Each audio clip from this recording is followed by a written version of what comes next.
Hey guys, muntik ko kayong makalimutan, sure. But anyway, vlog tayo kasi ako ay aalis.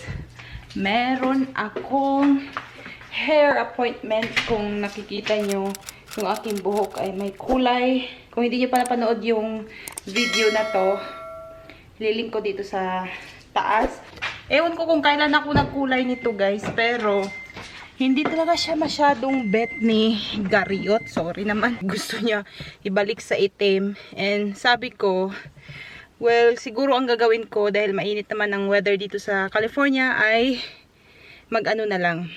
Puputulan ko siya. Magpapa-haircut ako today. Yung appointment ko is 4:30. Hindi ako magpapa-haircut doon sa aking hairstylist. Sa may ulta ako magpapaputol kasi putol lang naman. Magdra-drive muna ako. Babalikan ko kayo mamaya.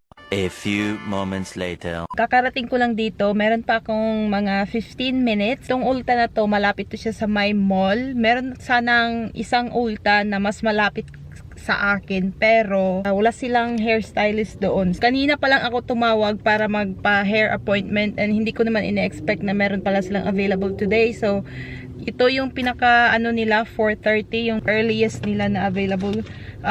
Kung hindi ito, bukas na daw. So, sabi ko ngayon na lang kasi bukas meron din akong, or meron kaming bisita. Doon yung mall and then nandito, ewan ko kung makikita pa, but sa may, ayan, natabunan ng kahoy. Diyan yung ulta. Dati diyan din ako pumupunta, bumibili ng mga makeup ko or mga skincare. Kasi nga, bago lang yung ulta na malapit sa my Trader Joe's. Yun yung pinakamas malapit na sa akin ngayon. Balak sana namin nung pumunta dito si Ryle, putulan niya ako. Kaso wala na talaga kaming time magputol ng aking buhok guys. Sa sobrang gala namin. Balak ko short hair and nag-ano lang ako dito, naghanap sa may online kung anong short hair ang gusto ko. And meron naman akong gusto. So, nandyan din yung Cheesecake Factory. And again, nandyan yung ulta. So, yan yung ulta. Mali. Meron sila ditong salon. Nandito yung salon nila. How are you today? Good, how are you? Good. I have like picture here that. Okay. So I just want a haircut. So something like this. Really sleek. Short. Or like that. Like this one. Yeah. See how it's like a little bit textured at the end, so that way it's not so heavy because you have thicker hair. Yeah. That way it's not so like boxy at the bottom. It gives it like that scoop under that you're wanting. Yeah, that would be good. Okay, cool. Parang ganito guys. Yan. Or ito sana. Kaso sabi niya medyo ano daw. Para hindi masyadong boxy-boxy. So parang ganito na lang. Yung dulo.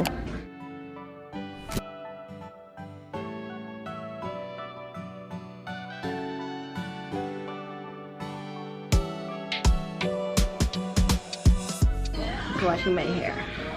10 minutes. If Okay. you need anything, just let me know. Okay, thank you. So, nilagyan niya ng hair conditioner, guys. Yung buhok ko. Tapos, parang pinaano ba sa mainit para siyang hair mask ang dating. Goodbye, hair. Kung gusto ko dito, dito na ako magpapaano ng buhok kasi pwede din sila dito magkulay, mag-hair balayage, ganun. Yun naman yung palaging ginagawa ko sa buhok ko. Pwera na lang talaga dun sa pag-bleach. Ako lang talaga nag-bleach.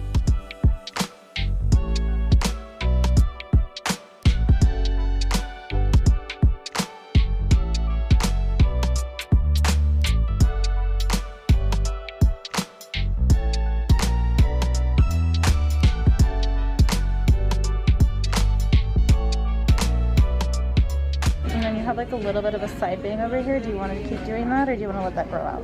Maybe just leave it like that. Leave it today. Yeah. Feel better? Yeah. So short.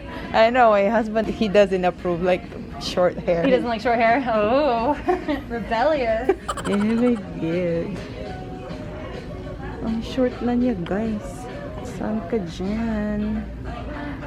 Lagot talaga tayo kay Gariot.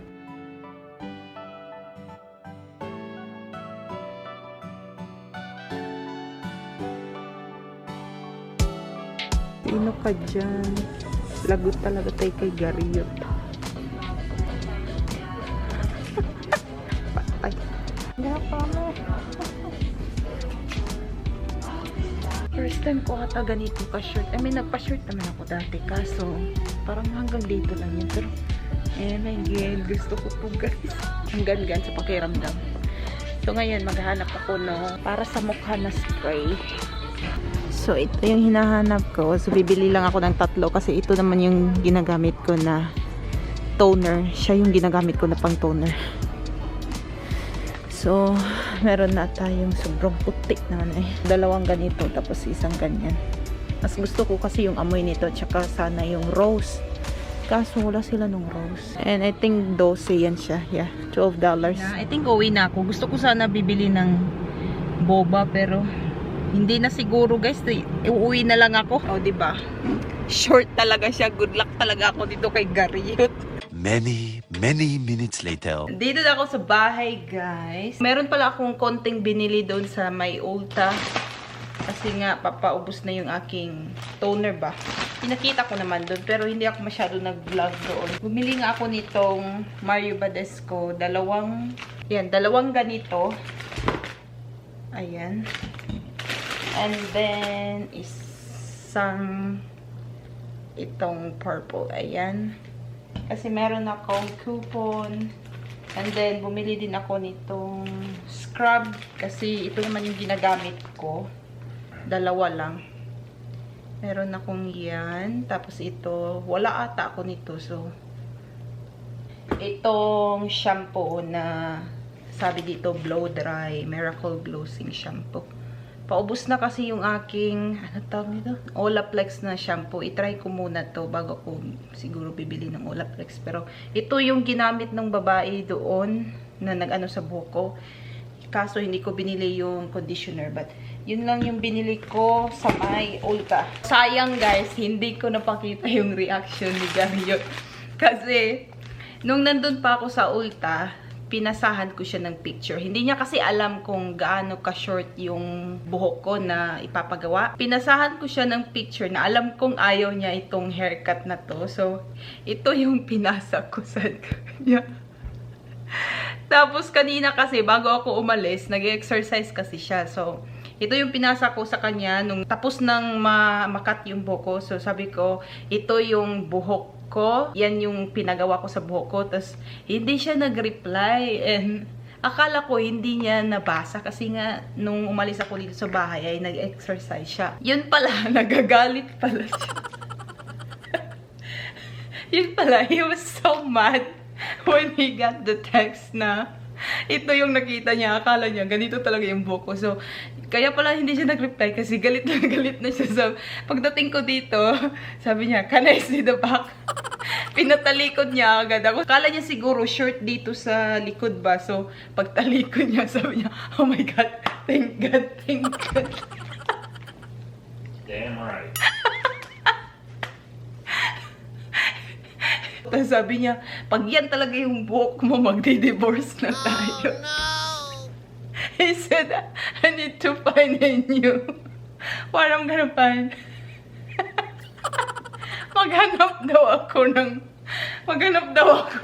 bagong asawa. Sabi niya. Ayaw niya kasi yung haircut na to. Kaya ito yung pinasa ko sa kanya. Wala naman akong balak na ito yung ipapaano ko sa buhok ko, no? Pero alam ko na ayaw niya. Kaya ito yung sinend ko na picture. Para siyang naanuhan ng tinik na, ano tawag nito?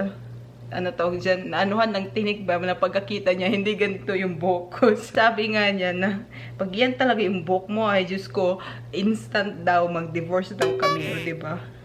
Grabe naman siya. Grabe. So, you're gonna divorce me just because of my hair? You are willing to let go of me? Just because? Oh, oh, you're so funny. Akala niya naman hindi tutubo yung buhok. Eh, yung buhok ko pa naman, ang bilis kaya tumubo nito. Pero sabi niya, gusto niya naman to. Do you like this one? Yeah. Tagal ko naman talagang gusto na ganito ka-shirt, guys. Lalo na ngayon mainit. Ganyan lang naman siya sa likod. Ayan. So, nandyan pa rin yung kulay. Hindi ko siya basta-basta matalian. So, I think, kailangan ko lang ng ipit-ipit. Sabi niya, nasaan yung bangs mo? Sabi ko, gagawin mo kung Dora the Explorer. Ganito ka short, tapos mag-bangs. Hindi ko alam kung okay ba. Ako lang naman nagputol-putol sa bangs ko dati. Pero kung magpapabangs ako, Diyos ko, Dora the Explorer na naman. Ayoko muna. That's it for this vlog. Like I've said earlier, hindi ko in-expect na makakuha agad ako ng appointment today para sa buhok ko. I hope you guys enjoy watching this video. Kahit hindi ako masyadong nag-vlog doon sa may, sa may salon kasi nahihiya din naman ako. So don't forget to like and subscribe if you haven't already. And I will see you guys on the next video. Bye!